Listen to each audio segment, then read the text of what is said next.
Looks like the music just is fading, so we'll get started here. And point out at first, we thought that it would be on brand here in the afternoon in Napa to pour some wine and have that. And also, obviously, as I'm always trying to be branding for Virtus, we're drinking our own private label as well. More of this will be poured tonight at the reception if you'd like some. So. Thanks for joining us here. Our topic is accelerating finance transformations from diligence to the first 120 days.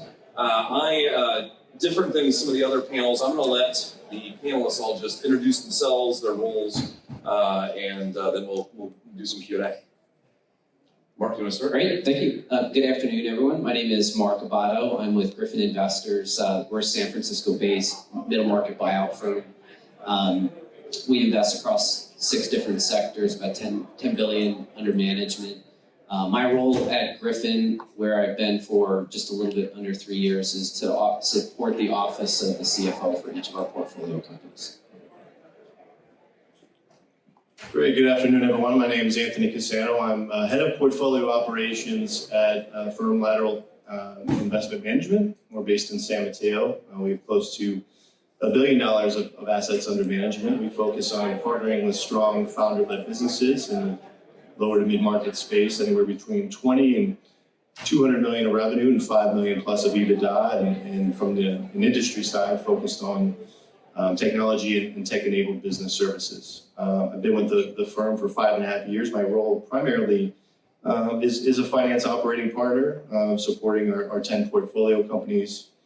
Prior to joining Lateral, my background is in public accounting. Started my career at Ernst & Young, worked for a number of GE businesses on the move to corporate FP&A as well. And before my role at Lateral, led finance at a portfolio company of Vista Equity Partners. So great to be with you and great topic and excited to be here.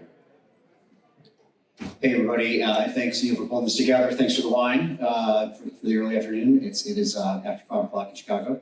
Brian Regan. Spectrum Equity. I'm the CFO as the day job. I spend the majority of my time working with our portfolio companies for operational excellence. We are a kind of lower middle market software, predominantly tech investor, $2 billion fund that we're deploying right now. It's our 10th fund. We've been around for over 30 years.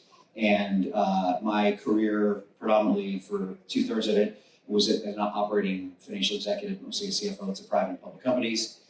Joined 10 years ago. Most of the investments that we do make at Spectrum are usually founder-led, very bootstrapped, and we are all more often, we've had conversations with Corridor and other similar investors where we are very immature financial operations. So there's a lot of rolling up the sleeves and some, buy, borrow, and steal a role to get our CFOs that often don't have a CFO for the first time.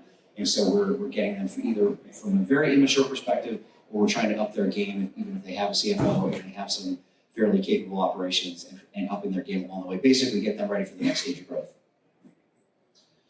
So starting with diligence, more and more, I'm getting questions from funds asking whether we actually will do a quality of finance organization as opposed to a QV or in addition to. So how have you guys approached assessing the finance org that you're getting specifically during the diligence period? I'll offer just a couple of thoughts on that. I think that first and foremost, the QV is a telltale document to take a look at in terms of the amount and nature of adjustments to get to valuation EBITDA, as well as the content and the quality of the information in the data room. I think that's number one. Number two, I really look at how the business is performing and whether or not it holds up against industry benchmarks. And then the third is getting as much access as possible to management, to the CFO, and maybe even a level down to the extent possible. I think those types of live interactions are invaluable. You get an opportunity to cut through what the investment bankers have prepared on behalf of the target, and you get a really good sense in terms of how in tune the CFO is with the business, command of the business, and ability to help drive it forward and fulfill your investment thesis. Yeah, so going off that, obviously, from a finance and accounting side at Lateral, it's hugely important. We get involved with our investment team very early on, and the diligence and the underwriting side. Granted, it is more of a finance and accounting tier to it, but we do have a document called a portfolio ops playbook. As part of that, it involves a very thorough assessment of a portfolio company, pre-investment as part of diligence. So we're meeting with the teams, as Brian mentioned, others lower middle market, at times no CFO, at times a CFO that is somewhat inexperienced and needs some coaching. So assessing various factors, the team, the structure in place, their ERP system, how advanced they are, their order to cash process and their procure to pay process as well. And on top of that, we do our own kind of mini QOE beyond just what we source from an outside perspective as well, and get a sense of the risk factors, top line, as well as the balance sheet as well. So again, hugely important, gets us set up for day one of investment, and we feel strongly about that. Anthony, do you just ask a follow-up question on that? Do you believe you generally do get sufficient access to be able to perform that well? Is that consistent? Yeah, no, it's a great question, Neal. And maybe it's a bit of a knock on wood here. I think we have to this point. No, I think we're accountants and finance leaders, so we're always gonna have our antennas up to make sure to trust but verify. I think we've been pretty lucky in terms of the transparency of the financial data that we get from our potential investment companies and portfolio companies. But again, it's a lot of diligence, a lot of questions, and to me, Neal, I think it feels like it sets the tone early in terms of how that relationship's going to be. That we as finance business partners are there to help the organization, to partner with them, be a coach, assist them in any way possible. And to me, I think it really gets us off on the right foot. So hopefully, knock on wood, we won't see that in the future. But to this point, we've been lucky with getting the transparent amount of data we need. Yeah, we've been including a quality of team and organization and capability set and just scalability for at least 7 or 8 years now as part of every QOE. And it's one of the most important parts that we genuinely do a readout in our investment committee, and that I do. And we learn so much from how well are they responding to our requests. It could even be, we do actually have a CFO, we do have a small team, how and what ERPs are they using, what is that tech stack, which is so critically important for us. But then when we're looking at the requests and how advanced the analysis is or not, and we're very transparent when we give these readouts back to them. We actually often share exactly what our assessment is of the organization, and they're open to it, and for the most part. And we will even share things that we've learned in our own diligence. It's our own revenue and analytics around their customer behavior that they never knew about their own company before. And this is maybe a CFO who'd been there for 7 or 8 years or from the very beginning. But because it's typically bootstrapped, typically founder-led, we are sharing that often with the founder first. And again, super transparent. These are literally the materials we are sharing with our investment committee, and this is what we're saying about you. And so that has tended to work fairly well with us. It does create a little bit of a shared, like, no surprises environment. You know, we really would love to see some upgrades. You've got all maybe the software packages you have that you need, but none of it is talking to each other. And so a big emphasis is going to be on stitching that data together and integrating in the automated workflows. And then lastly, we're looking at just how much of a regular process excellence is there, because we don't want to jump into kind of automating a bunch of crappy processes if they really haven't thought through and they've just, this is just tribal knowledge that has been built up over the years, and they really haven't even thought about how to do it. These are growth companies. They've been growing quickly. That growth can cover a lot of sins and a lot of sloppy behavior, and so that's a big part of what we're trying to qualitatively and quantitatively come in and give them the tools to succeed. And in many cases, I hate to admit it, we're often player coaches where we're jumping in, 3 or 4 companies out of a portfolio of 46, where we're doing much heavier lifting than I care about. It reminds me of a quip on technology does not solve broken processes. So if you're not going to get that right, it doesn't matter what technology implement. So if we want to move from diligence to day one, what's been your guys' experience with how much standardization that you can put into this kind of 120-day plan process? Yeah, I'll go ahead and get started again as part of our playbook. Again, that focus on day one and really setting the tone early is super important to us. There's deliverables from a reporting and metrics perspective that we actually underwrite to and put in our credit agreements so that it drives that operational accountability with each of the teams from day one. So that's great. From a standardization perspective, from a reporting and metrics perspective, we're very clear in terms of what we require from our portfolio companies. Again, we're there to help support from a project basis if needed, and we'll know that from day one. We'll create a project plan if I or one of my team members has to jump in, that's fine, and we'll do that and execute to that. But other metrics, including rolling 13-week cash flows and from an audit perspective, having read-only access to bank accounts and things like that. Again, we're very clear up front in terms of what we expect and the timing around that. So to me, again, not always perfect. Other teams can sometimes be a little bit down the way in terms of their evolution or their level of experience, but it's worked for us and we'll continue to tinker with it.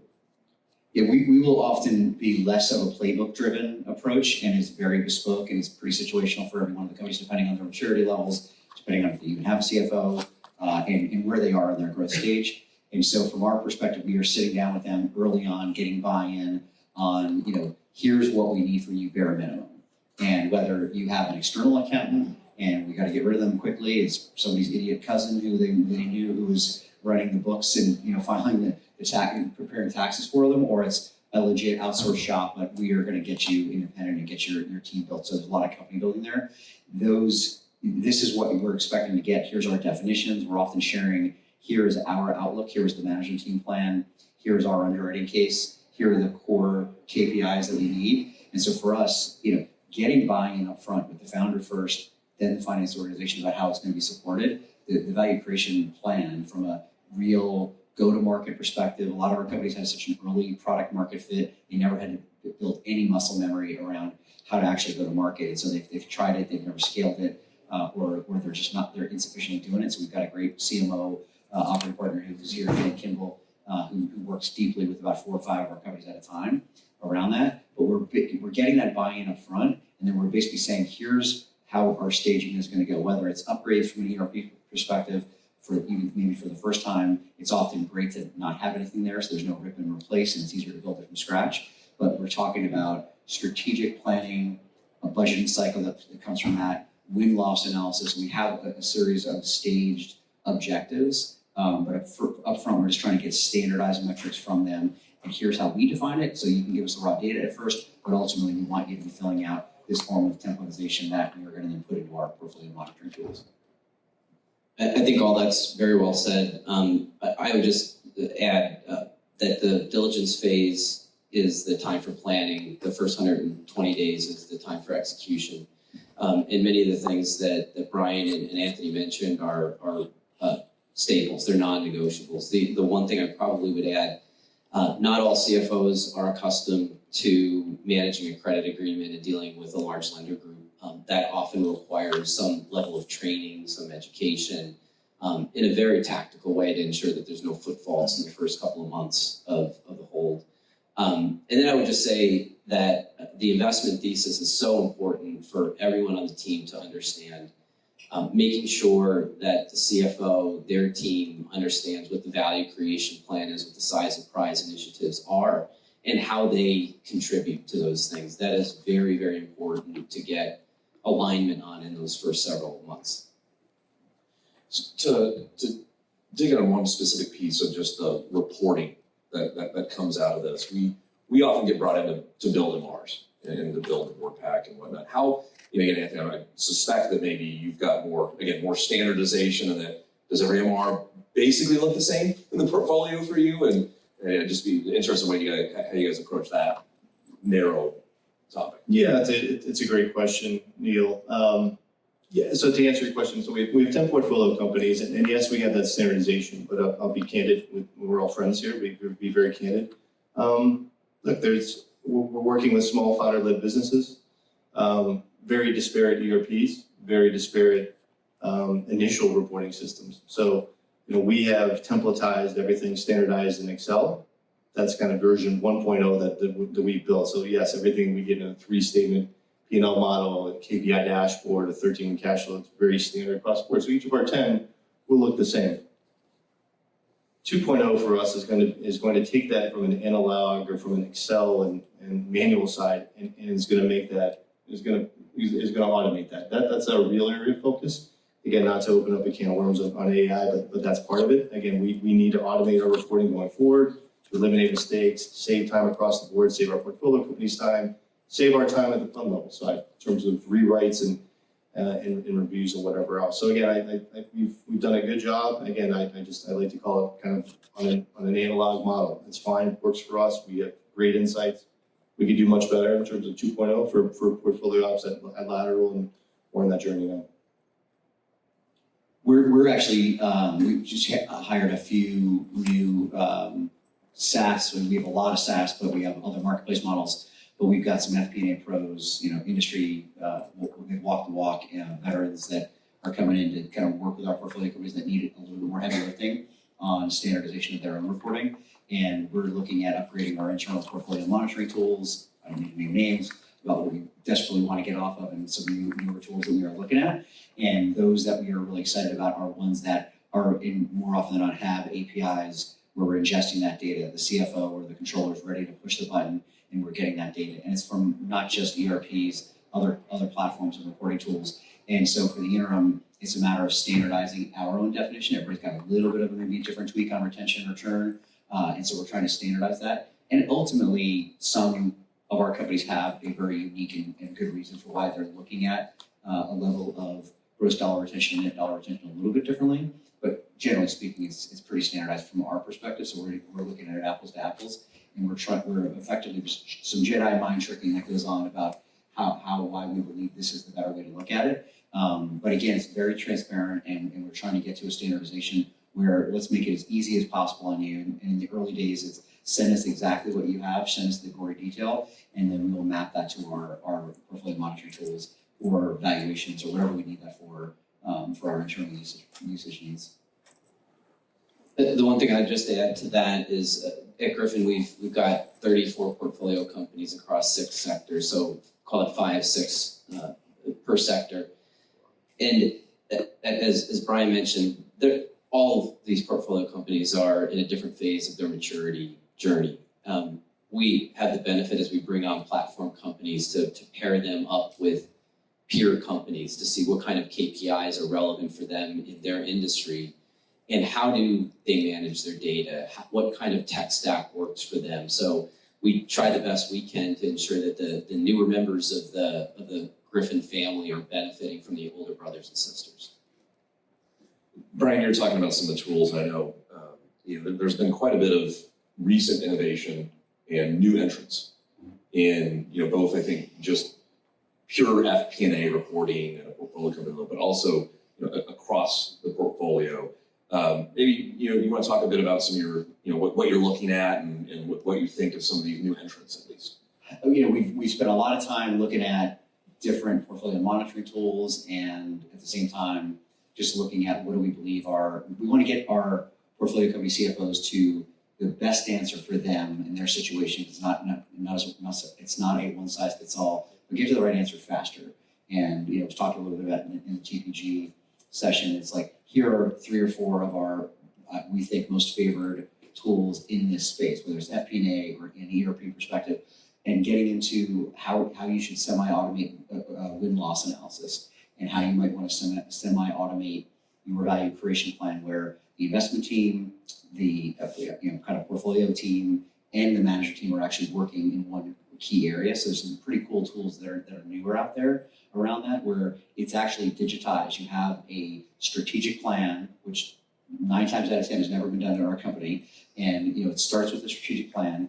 Develop your 3 to 5 year plan. You can kill a lot of great ideas or put it in a parking lot if it's not strategically relevant. And it doesn't mean that you can't change or tweak your strategic plan, but that having a repository for that in a digitized version of a strat plan that leads into an annual budget You then are enabled to say very quickly your initiatives for then the next year, and maybe it's a rolling 18 months, is strategically relevant. Now was the operational feasibility, and now it's my financial ROI. So those tools we're putting into place in a couple of our companies right now. There's tools one's called Maestro. One that I really find really interesting is we're standardizing our revenue and customer cubes as much as we can.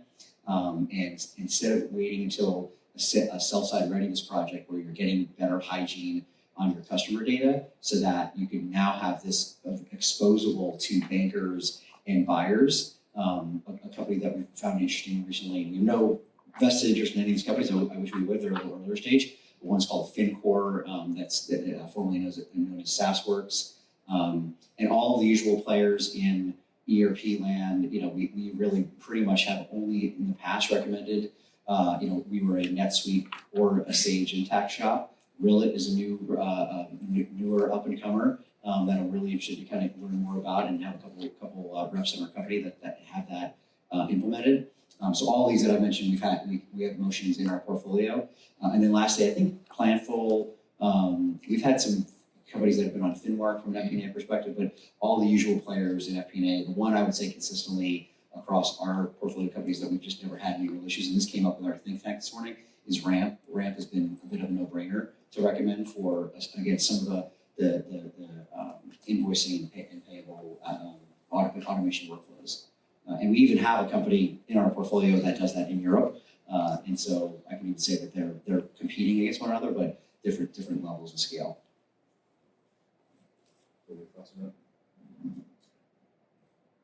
Brian had mentioned in a previous conversation that sometimes it's easier when a company is at such an early stage where you're able to start from scratch. And I think that there is a lot of value in that. When you've got a portfolio that is fairly well mature, the tech stack is super important. I've just found that to get the most out of the information, the ability to turn that into insight, and the ability to take that insight and influence outcomes is fundamentally dependent upon the quality of the data. We're having to go back at times and go through data modernization projects, which is well worth the investment, to ensure that we can rely upon the data, it is available to us in a clean form, and that we're drawing excellent conclusions from it. So that's just the one thing I would say above and beyond the tools that we use. Yeah, I was just very general and just repeating a bit of what Brian and Mark said. We're thinking of AI and general tools in three buckets. And already mentioned one, how does it impact accounting and controllership? AR, AP, tons of players in that space, and we're starting to vet those out down at the portfolio company and at the fund level as well. Two, financial planning analysis. A lot of entrants coming into the space there, a lot of actionable insights that we want to be able to get versus the manual processes that we've had before. It's been fine, we can do better there. So that's a big area of focus, especially for me, just given my background in corporate FP&A, and corporate FP&A means a little bit different now in the year 2025 versus before, to be candid. Number three, and again, a little bit off script, the onset of AI in relation to our investment teams, the due diligence side, the details they put into it, the memo producing, the ability to look at markets, look at customers, look at competitors, and be able to synthesize that data in a quick and efficient way. Whereas I think previously that's a time suck across each of our firms. So again, we think about that in those three buckets, and we're making progress, but ways to go. So we're a little over halfway on the sessions. I thought break it up here and see if there are any burning questions from the crowd before my next question. My name is Max. I'm an associate at the value creation team at Vector Capital.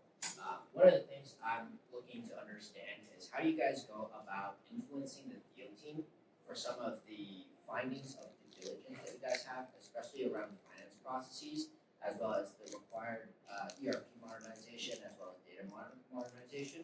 And the reason I ask that is probably from a deal team's perspective, they look at it as like a big expense, and it's sometimes quite hard to quantify the ROI, but super valuable to the day-to-day people that are doing the actual day-to-day work, as well as reporting on the data as well. So how do you guys go about influencing the deal team on those topics? It's an excellent question. I'll jump into that first. So we're very fortunate that we do a lot of our own customer and analytics in Diligence. We don't outsource that often. It's only if it's really hairy and a nasty mess do we bring somebody else in to help. And so there's a little bit of, hey, we know what we have to work with here. And so our ability to sell to the associates, and the mid-levels are like, we're bought in. We know we would love to get this. The more you can talk about, these are the tickets to play, the foundational work that we know we have to do in the first 120 days, treasury improvements, we've got commingled accounts, we've got a bunch of messy, dumb, old processes are just not well thought out. And let's get to the more advanced insight generation. We can't do that until we have clean data, until we have a hygienic data project, and what are the tools that we'll be using so we don't have to be manually lifting all the time. And it's, again, some of these tools are fantastic because there's AI-enabled data analytics. Once you get it right, you're pulling in billing and invoicing and CRM and ERP now, and that's constantly running on insight generation. But you do need to get your house in order first. And so when you show that end game to the deal team, this is what I believe we'll be able to share with you. It will be board-ready material on the insights that the business can continue to generate on your behalf. It's reporting on their OKR structure, getting to an actual OKR structure with these prioritized metrics. And here's how we're going to report on it. We can't get there until we do these one or two building block steps. That might be $400,000, $600,000. We have 46 companies, so we try to spread some of that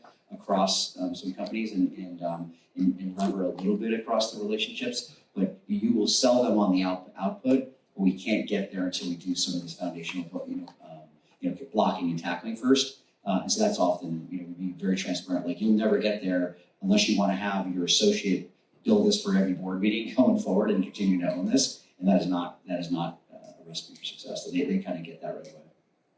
I think sometimes it comes down to not what can you afford to do, it's what can you afford not to do. I think that the typical private equity model is buy and build. It's nearly impossible to scale businesses, much less bring in add-ons and integrate them when you've got a faulty foundation underneath you.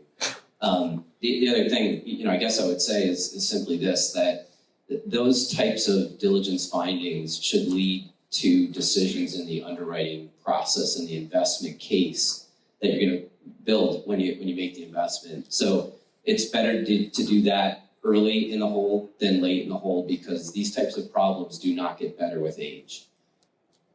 Yeah, I'll just echo that. Yeah, absolutely. For us, we're lucky enough that it is part of the underwriting process, that we have a roadmap in terms of their ERP system, the current cost, the future cost, the benefits from that, in terms of the needs of future reporting. In a lot of cases, our portfolio companies are quite small. Some don't have any ERP system. Most are on QuickBooks, some are on NetSuite, and others. So to me, I think you have to show that value in terms of that roadmap and to be able to show the cost. The other thing, and again, it's more of a general point, but I think it's a great test of softer skills. You have to win hearts and minds across different constituents, and that relationship with the investment team, I think, is one of your biggest ones. And I think as finance and accounting leaders, we can be a little bit siloed or a little bit not forward or perhaps not the most personable, to be candid. So I again, working on those softer sales skills and just being able to do things that are perhaps a bit uncomfortable in terms of promoting your work and producing details for the investment team that could change behaviors and be part of that, set the stage for that investment on day one. Max, one thing I'll add to that is that oftentimes the deal team is the easiest to convince. It's the founder about the dollars that need to be invested, because again, for us, more often than not, these are bootstrapped, founder-led businesses, and they've been, the founder's been very tight with the purse strings, and it's like, what do we need this for? It's like I think I'm old enough that I've seen enough people in the crowd that probably remember this quote from National Lampoon's Vacation, like, Randy Quaid said, well, I don't know why they call it hamburger helper, it does just fine by itself. We have a lot of our founders that say that kind of stupid stuff, like, okay, you don't even know what you don't know. And so let us get you to an end state. This is the kind of output of a sample reporting that you will get. And you have to prove that to them in a couple of sample outputs, and so that's been successful for us. But again, they're often like, I don't even need a CFO. This is my CFO, who's like a director of accounting at best. And so let's start talking about what you're not getting and what you should be working towards. So often it's maybe earlier investors, more often than not, we're the first institutional capital, but if we're not, we're having to convince other board members around the table and the founder, most importantly. Thank you. Great question. Any others? Yes. Danny Domingo, Seaside Equity. We've talked a lot on process and tools as part of finance transformation. How do you think about the people side of it in the first 120 days? What order do you prioritize? Do you bring in the team that you want and let them pick the system, or vice versa? And how do you approach that? It's an excellent one. You take first. That was on the list, so good job. It's a tough environment to hire in, as we've talked about. Finding CFOs has been hard as I've ever seen in my career. Capable CFOs are really talented and have been there, done that. They understand. They read the room well. They understand to be. I think the TPG session was really great about like find those CFOs that are not just reading or reporting the news, but becoming the news are harder and harder to come by. So for us, it's usually this is what we have to work with for now, and it's often having to tell the founder this person's not cutting it, and we can layer that person for starters, but for sure it's going to have to be. So we're not as heavy-handed as I'd often like us to be, but we're at first just bringing in-house the capabilities onto the team, so we're no longer reliant on some really, not capable external bookkeeping firm, or we have a series of one accounts payable, one receivable clerk, and nothing else. And so the staging of FP&A, we've brought that up sooner than later to start professionalizing that, at least establishing a BI and reporting capability set, which is more important than anything else. And there is the 100% important foundational work on PPA work, technical accounting work. Half of our companies have not been audited for the first time, so there is that stage of it. And we often do that work with some partners, external partners, and so bringing in a full-time person. So we're a controller, or often they have a controller that we're going to supplement that individual's work to get some of the absolute, got to get a third-party debt ready, right? We use our bridge, our capital call bridge facility to give them 18 months to get mature enough to take on third-party debt and be lender reporting ready. But we often, depending on the situation, we'll accelerate that too. So it's a little bit of all of it, but we more often than not tend to interview with our great talent team and Coley Florence and getting the right folks in the room versus using some of the outsourced. But I'm hearing great things about Neal's firm, so we will definitely be, I'm serious, like some of the firms that are out there have been so egregiously expensive that it's been hard to convince anybody to use on a bootstrap founder basis. But you find the right niche need, some of the external parties have been great for us too. Yeah, I was going to say, clearly Neal's firm and others, Office of the CFO, I think from a services perspective is going to continue to grow. I think as Brian mentioned, there's a dearth of talent. There's a need for that. There's a need for that type of business, and I think that's going to continue, especially over the next few years. There's three buckets that we focus on from a talent perspective. I know Brian has largely mentioned them. A lot of our companies don't have a CFO, so we do have to plan out. And again, we'll have this plan as a day one of investment from a project plan and from a hiring perspective. So do we have a CFO in place? So bucket one. Bucket two, do we have a financial planning analysis capability function that's already in place to see what's available there? And then lastly, from a controllership or from an accounting perspective in terms of sizing of team, reliability of data, systems as well. So we think about that in those three buckets.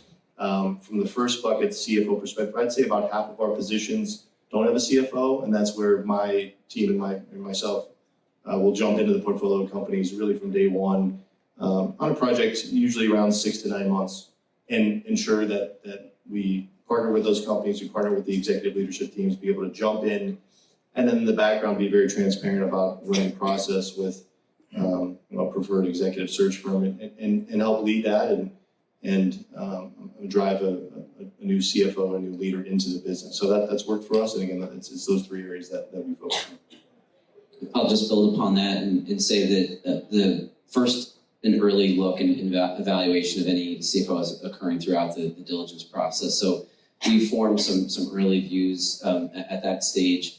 I'd say the first 120 days are where we get to see them and work alongside them, and that is also very telling. But the captain obvious comment is it's absolutely critical to get that right. Not just from the perspective of the CFO and how they play up and down the spectrum in terms of the strategic advisor, strategic partner to the board and to the CEO, but also making sure the foundation is very firm. But the old adage, A players hire other A players, B players hire B and C players. You're going to see the quality of the CFO reflected in their team. And so we look very closely at the quality of the team underneath the CFO at that time. So we only have a couple minutes, but maybe just to lean in a little more on the CFO topic. And it sounds like this, you take a little bit different approach, but when what would you say that when either CFO's not there, in that example, I think Anthony already kind of answered how you do that, but if you know that it's not the right person in the role, you're going to need somebody new in the chair, on average, how many months after day one does that take you to land your new person? I mean, the search times have been pretty incredible lately.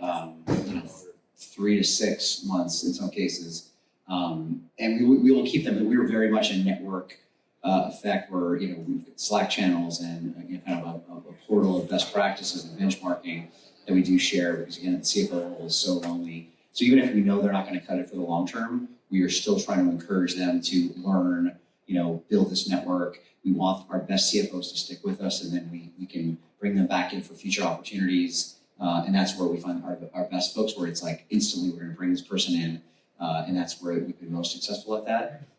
Search firms, have been hit or miss, but again, our talent team has been great at identifying, matchmaking this firm for this particular position in this region, the region where they are.